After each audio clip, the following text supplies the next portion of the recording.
যারা healthy recipe খেতে চাও তারা কিন্তু অবশ্যই এই ভিডিওটা দেখো। কাতলা মাছের এই গাদার পিসটাকে সুন্দর করে প্রথমে ধুয়ে টুয়ে নিয়ে তারপরে দিয়ে দিয়েছিলাম একটু লেবুর রস, তারপরে অবশ্যই সল্ট, তারপরে একটু চাট মশলা, তারপরে ব্ল্যাক পেপার আর একটু রেড চিলি পাউডার, আর অবশ্যই কিন্তু রসুন বাটা। এটা দিয়ে ভালো করে ওটাকে মাখিয়ে তারপরে যেই মাখার পরে যেটুকু বাদবাকি পড়েছিল ওটাতে ভালো করে বিনস দিয়ে দিয়েছিলাম। তোমরা চাইলে এটার মধ্যে একটু রিফাইন্ড অয়েল দিতে পারো অথবা বাটার দিতে পারো, ঠিক আছে, সেটা তোমাদের, কিংবা অলিভ অয়েল, তোমাদের যার যেটা পছন্দ।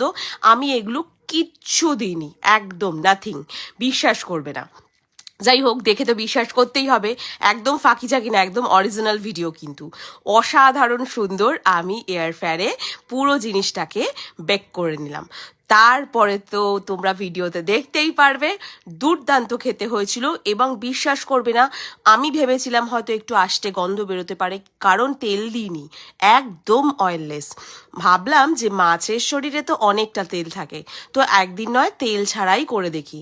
বিশ্বাস করবে না, কোনো রকম ব্যাড স্মেল নেই, অসাধারণ টেস্টি, একদম মানে খুব সুন্দর, খুব সুন্দর, মানে একদম বিয়ে বাড়ি ফেল।